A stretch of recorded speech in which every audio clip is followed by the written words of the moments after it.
فقہی مسئلہ نمبر 39، غیر مسلم ہندو یا عیسائی یا یہودی سے قربانی کا جانور ذبح کروا سکتے ہیں؟ یا غیر مسلم، عیسائی اور ہندو کا ذبیحہ حلال ہے یا کہ حرام؟ دیکھیں سورۃ المائدہ کی آیت نمبر 5 میں آیا کہ اہل کتاب کا ذبیحہ، ان کے عیسائی اور یہودیوں کا ذبیحہ اور ان کی عورتیں مسلمانوں کے لیے حلال کر دی گئی ہیں، ٹھیک ہے۔ بس تین شرائط کے تحت ان کا ذبیحہ بالکل حلال ہے۔ نمبر 1، جانور حلال ہونا چاہیے۔ نمبر 2، حلال طریقے سے ذبح کیا گیا ہونا چاہیے، شرعی طریقے سے اس کو ذبح کیا گیا ہونا چاہیے، ٹھیک ہے۔ خون نکلنا چاہیے، ذبح ہونا چاہیے، گلا گھونٹ کر مرا نہ ہو، نہ کرنٹ لگنے سے مرا نہ ہو، ذبح ہونا چاہیے، خون نکلنا چاہیے۔ نمبر 3، اللہ کے سوا کسی دوسرے کے نام پر ذبح نہ کیا گیا ہو، یا ذبح کرتے وقت اس کے اوپر اللہ کا نام نہ لیا گیا ہو، وہ بھی حرام ہے، ٹھیک ہے۔ سورۃ البقرہ کی آیت نمبر 173 میں آیا نا 173 کہ اس میں سے مت کھاؤ جو غیر اللہ کے نام پر ذبح کیا گیا ہو، اور سورۃ النعام کی آیت نمبر 21 میں آیا کہ اس میں سے بھی مت کھاؤ جس کے ذبح کے وقت اللہ کا نام نہ لیا گیا ہو۔ اب جس کے ذبح کے وقت اللہ کا نام نہ لیا گیا ہو، اس میں بھی دو رائے محدثین کی۔ ایک تو وہ ہے کہ اگر کوئی بندہ ذبح کے وقت اللہ کا نام لینا بھول جاتا ہے، ٹھیک ہے نا، اس کو یاد تھا انہیں تکبیر پڑھنی تھی لیکن عین موقع پر ذبح کے وقت وہ اللہ کا نام لینا بھول گیا، تو بعض اہل علم کہتے ہیں کہ اگر بھول کے بھی آپ اللہ کا نام لینا بھول گئے ذبح کے وقت، تو وہ جانور 100% حرام ہی رہے گا۔ لیکن بعض میں گنجائش نکالتے ہیں، وہ کہتے ہیں کہ کیونکہ دیکھیں کہ صحیح بخاری میں ہے 1933 نمبر 1933 کہ نبی صلی اللہ علیہ وسلم نے فرمایا کہ اگر کسی نے حالت روزہ میں بھول کر کوئی چیز کھا پی لی تو اس کا روزہ نہیں ٹوٹتا، وہ اپنا روزہ پورا کرے۔ تو کہتے ہیں وہ بھی بھول کر اس نے روزہ کی حالت میں کھا لیا، اس کا روزہ مکمل ہوا، نہیں ٹوٹا۔ تو اگر کوئی ذبح کرتے وقت جانور تکبیر بھول جاتا ہے انسان، تو وہ حلال ہی رہے گا۔ پھر صحیح بخاری میں 55 نمبر اقامہ شاہ بیان کرتی ہیں کہ یا رسول اللہ، کچھ نئے نئے مسلمان ہیں، وہ گوشت بیچنے کے لیے ادھر ہمارے پاس تشریف لاتے ہیں، ہمیں نہیں پتا کہ انہوں نے ذبح کے وقت اللہ کا نام لیا یا نہیں لیا۔ تو نبی صلی اللہ علیہ وسلم نے فرمایا کہ آپ کھانے سے پہلے اللہ کا نام لے لیا کرو، وہ آپ کے لیے حرام ہے۔ تو اس سے بھی یہ پتہ چلتا ہے کہ جو اہل کتاب ہیں یعنی کہ اگر کوئی اہل کتاب ہے یا مسلمان ہے، ذبح کے وقت اللہ کا نام لینا بھول جاتا ہے، تو جب گوشت پاک تیار ہو جائے تو کھانے سے پہلے بسم اللہ جو بندہ پڑھ لے اس کے لیے وہ حلال ہوگا، بھول چوک اس کی معافی ہوگی۔ اگر کوئی جان بوجھ کر اللہ کا نام نہ لے گا تو وہ تو 100% ہی حرام رہے گا۔ اہل کتاب میں ایک ایسا بھی گروہ تھا جو غیر اللہ کا نام کا ذبیحہ کیا کرتے تھے، لیکن اللہ تعالیٰ نے اہل کتاب کا ذبیحہ پھر بھی مسلمانوں کے لیے حلال قرار دیا۔ وہ یہ سورۃ المائدہ کی آیت نمبر 72 میں ہے کہ اسانی کا ایک گروہ تھا جو عیسیٰ علیہ السلام کو اللہ مانتا تھا۔ ایک تو گروہ تھا حضرت عیسیٰ علیہ السلام کو اللہ کا بیٹا مانتا تھا، ایک گروہ ہے جو سورۃ المائدہ کی آیت نمبر 72 میں اس کا ذکر ہے، وہ حضرت عیسیٰ علیہ السلام کو اللہ مانتے تھے۔ اب وہ بیسیکلی اللہ کا نام لے کر جب ذبح کریں گے، وہ تو نام تو اللہ کا ہی لے رہے ہوں گے، بسم اللہ اللہ اکبر، لیکن وہ اللہ مان رہے ہوں گے عیسیٰ علیہ السلام کو،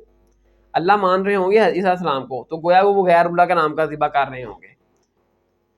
تو اس کے باوجود اللہ تعالی ذات نے اہل کتاب کا ذبیحہ حلال کیا جب وہ عیسیٰ السلام کو خدا مانتے ہیں، ذبح کرتے ہیں اللہ کے نام کا، پیچھے ان کا عقیدہ ہے کہ اللہ وہ مانتے ہیں حضرت السلام کو، عیسیٰ علیہ السلام کو، تو بیسیکلی وہ غیر اللہ کے نام کا ذبح کر رہے ہوتے ہیں۔ تو پھر بھی وہ کہتے ہیں کہ دیکھیں کہ اللہ تعالیٰ نے اہل کتاب کا ذبیحہ حلال کیا۔ پھر وہ دلیل پکڑتے ہیں صحیح بخاری میں 2617 نمبر 2617 کہ ایک وہ یہودی عورت نے نبی صلی اللہ علیہ وسلم کی دعوت کی، آپ کی خدمت میں بکری پیش کی، آپ نے کوئی تحقیق نہیں کی کہ آپ نے ذبح کے وقت اللہ کا نام لیا یا نہیں لیا، آپ نے بسم اللہ پڑھ کر اس کو کھا لیا، ٹھیک ہے۔ تو صحیح بخاری میں بھی 55 نمبر 5507 عائشہ بیان کرتے ہیں کہ یا رسول اللہ، کچھ نئے مسلمان ہیں، ہمیں نہیں پتا کہ انہوں نے ذبح کے وقت اللہ کا نام لیا یا نہیں لیا، لیکن وہ گوشت بیچنے ہمارے پاس آتے ہیں، ہم کیا کریں؟ تو نبی صلی اللہ علیہ وسلم نے فرمایا کہ آپ کھانے سے پہلے بسم اللہ پڑھ لیا کریں تو ان کا ذبیحہ آپ پر حلال ہو جائے گا۔ تو یہ اب دیکھیں یہ دلائل جو ہیں اس کے باوجود ہیں، بیسیکل تو انہوں نے اللہ کا نام تو لیتے تھے لیکن اللہ مانتے تھے عیسیٰ علیہ السلام کو، تو وہ غیر اللہ کے نام پر ذبح ہوا نا، تو قرآن میں ہے کہ غیر اللہ کے نام کا جو ذبیحہ وہ حرام ہے، ٹھیک ہے۔ تو اس کے باوجود جو اہل کتاب ہے نا، ان کو یہ صورت دی گئی کہ ان کا ذبیحہ حلال ہے، چاہے وہ غیر اللہ کے نام پہ اس طرح کرتے ہیں، عیسیٰ السلام کو خدا مانتے ہیں۔ تو اس طرح یورپ، امریکہ میں جہاں کہیں بھی جو ہے نا وہ عیسائی یا یہودی صرف وہ ذبح کرتے ہیں، چاہے وہ اللہ کا نام لے یا نہ لیں، اللہ کا نام لیں گے بھی، پھر وہ جو لوگ عیسیٰ السلام کو خدا مانتے ہیں وہ غیر اللہ کے نام لیا ہوا نا، انہوں نے عقیدہ پیچھے غیر اللہ ہی ہوا۔ تو بعض اہل علم کہتے ہیں کہ اہل کتاب مسلمان عیسائی یا یہودی ذبح وقت اللہ کا نام لے یا نہ لے، بس آپ کھانے سے پہلے بسم اللہ پڑھ لیا کریں تو ان کا ذبیحہ وہ حلال ہو جائے گا، ٹھیک ہے۔ لیکن ذبح کیا گیا ہو جانور، یہ نہ ہو گلا گھونٹ کے نہ مارا گیا ہو، کرنٹ سے نہ مرا ہو، یعنی کہ ذبح ہونا چاہیے، اس سے خون بہنا چاہیے، ٹھیک ہے نا. اگر اس طرح جانور مرا ہوا تو وہ سورۃ البقرہ کی آیت نمبر 173 میں آ کہ مردار چاہے مسلمان کا ہے، عیسائی کا، یہودی کا ہے، وہ ہے ہی حرام. اس میں مشینی ذبح آ جاتا ہے کہ اہل کتاب جو ہیں ان کا جو مشینی ذبح ہے وہ ٹیپ ریکارڈنگ کے اوپر تکبیر لگاتے ہیں اور مشین کے ساتھ ذبح جانور کرتے ہیں بہت زیادہ. تو اہل کتاب کا ذبیحہ مشین ریکارڈنگ جو ہے نا وہ حلال ہے، وہ آپ بس بسم اللہ پڑھنے سے پہلے کھانے سے پہلے بسم اللہ پڑھ لیں گے تو وہ آپ کے لیے حلال رہے گا. لیکن جو مسلمان ہیں وہ جو مشین ریکارڈنگ سے اگر ذبح کریں گے تو وہ مسلمانوں کے ہاں وہ ان کے علماء کا یہ فتویٰ ہے کہ مسلمانوں کا اہل علم کا کہ مشین ریکارڈنگ کا ذبیحہ جو نا وہ حلال نہیں ہے. اہل کتاب کا مشین ریکارڈنگ کا ذبیحہ اس لیے حلال ہے کہ وہ ویسے بھی وہ اللہ کا نام لے یا نہ لیں، اللہ کا نام لیں گے پھر بھی وہ غیر اللہ کے نام پر کر رہے ہوں گے. جو لوگ عیسیٰ السلام کو خدا مانتے ہیں تو ان کا ذبیحہ حلال ہے، وہ اب کھانے سے پہلے بسم اللہ پڑھ لیا کریں، ٹھیک ہے. ان کا مشین ریکارڈنگ کا بھی ذبیحہ حلال ہے. اب آ جائیں جو مشرک ہیں، جو شرک کرنے والے ہیں، کہ ان کا ذبیحہ حلال ہے یا حرام ہے. تو دیکھیں سورۃ توبہ کی آیت نمبر 30 میں ہے کہ عیسائی حضرت عیسیٰ کو اللہ تعالیٰ کا بیٹا مانتے تھے، یہودی عزیر علیہ السلام کو اللہ کا بیٹا مانتے تھے، ٹھیک ہے. تو سورۃ المائدہ کی آیت نمبر 5 میں اللہ تعالیٰ نے بیان کیا کہ اہل کتاب ہیں، عیسائی اور یہودی ہیں، ان کا ذبیحہ حلال ہے. اللہ تعالیٰ کی ذات نے قرآن میں یہ بیان کیا عیسائی بھی شرک کرتے ہیں، حضرت عیسیٰ کو اللہ کا بیٹا مانتے ہیں، یہودی بھی شرک کرتے ہیں، حضرت عیسیٰ کو اللہ کا بیٹا مانتے ہیں، لیکن اس کے باوجود اہل کتاب ہونے کا ان کو یہ بینیفٹ دیا گیا کہ ان کا ذبیحہ حلال ہے. اس سے بڑھ کر سورۃ توبہ کی آیت نمبر 31 میں آیا کہ اللہ تعالیٰ نے بیان کیا کہ ان لوگوں کو چھوڑ دو، انہوں نے اپنے علماء اور درویشوں کو اللہ کو چھوڑ کر اپنا رب مان لیا ہے. یعنی کہ عیسائیوں اور یہودیوں نے اللہ کو چھوڑ کر اپنے مولویوں اور پیروں کو رب بنا لیا ہے. تو اسی کنٹیکسٹ میں حدیث ہے جامع ترمذی میں 3095 نمبر 3095. ادبی حتب کہتے ہیں کہ یا رسول اللہ، یہ جو قرآن کی آیت ہے کہ یہودیوں اور عیسائیوں نے اللہ کو چھوڑ کر اپنے علماء اور پیروں کو رب بنا لیا ہے، تو یہ یعنی کہ کس کنٹیکسٹ میں ہے؟ یعنی کہ نبی صلی اللہ علیہ وسلم نے فرمایا کہ تم لوگ ان کی بات نہیں کرتے تھے، یعنی جس طرح اللہ کی بات کی جاتی ہے، رکوع سجود کیا جاتا ہے، تم لوگ اپنے پیروں اور مولویوں کی عبادت نہیں کرتے تھے، بلکہ یہ ان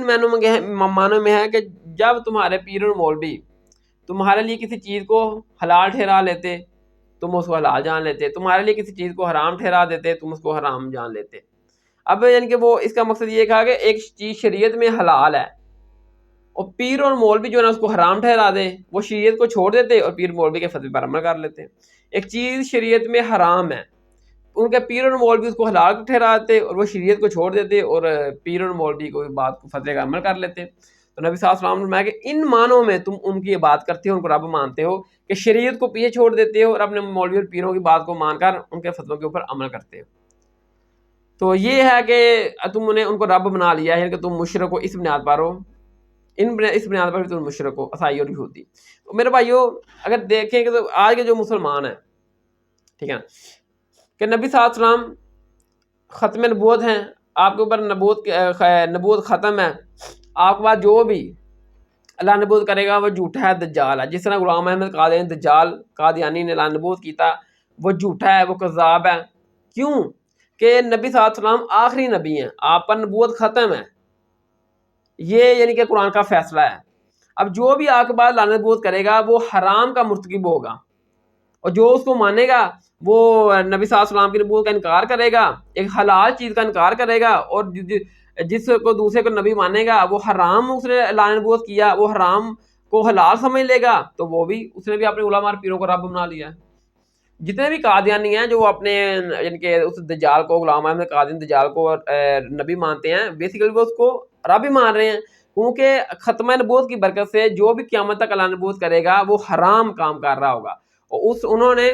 اس کے حرام کام کو حلال جان لیا، جس کو شریعت محمدیہ صلی اللہ علیہ وسلم نے حرام کیا کہ قیامت تک کوئی بھی لعنت نبوت کرے گا وہ حرام ہے.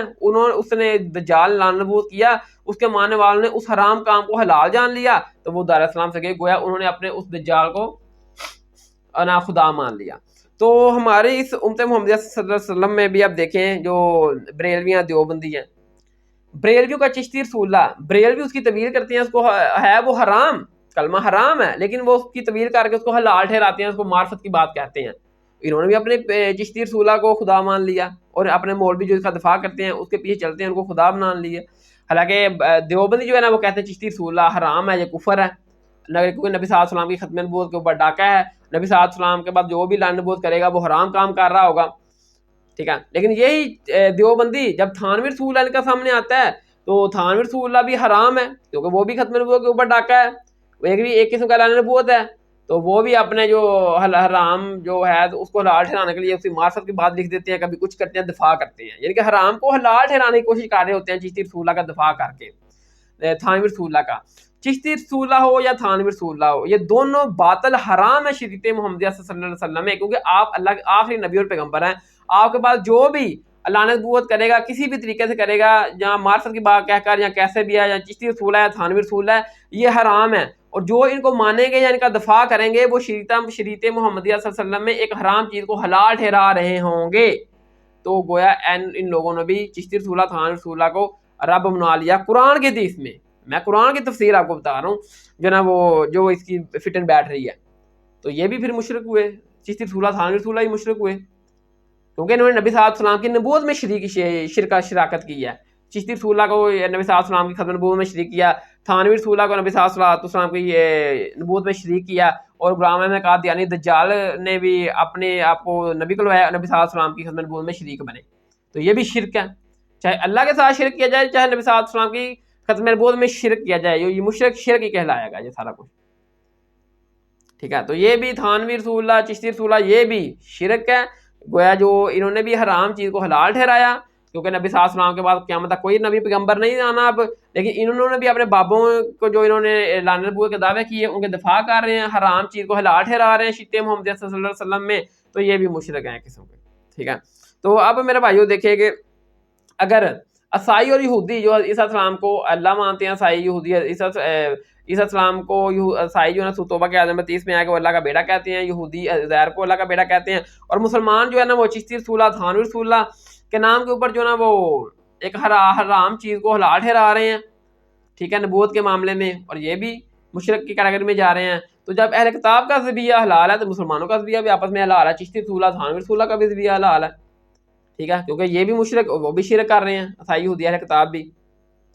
تو بریلوی ہے، دیوبندی ہے، اہل حدیث ہے، شیعہ ہے، یہ سارے ایک دوسرے کے قربانی میں شریک ہو سکتے ہیں بالاتفاق، ٹھیک ہے. اگرچہ اہل کتاب جو ہے نا جو واضح جو ان کا جو شرک قرآن نے بیان کر کے کہا کہ یہ ان کا ذبیحہ حلال ہے، ان کی عورتیں بھی حلال ہیں، تو دیوبندی ہیں، بریلوی ہیں، اہل حدیث ہیں، اور جو ہے نا وہ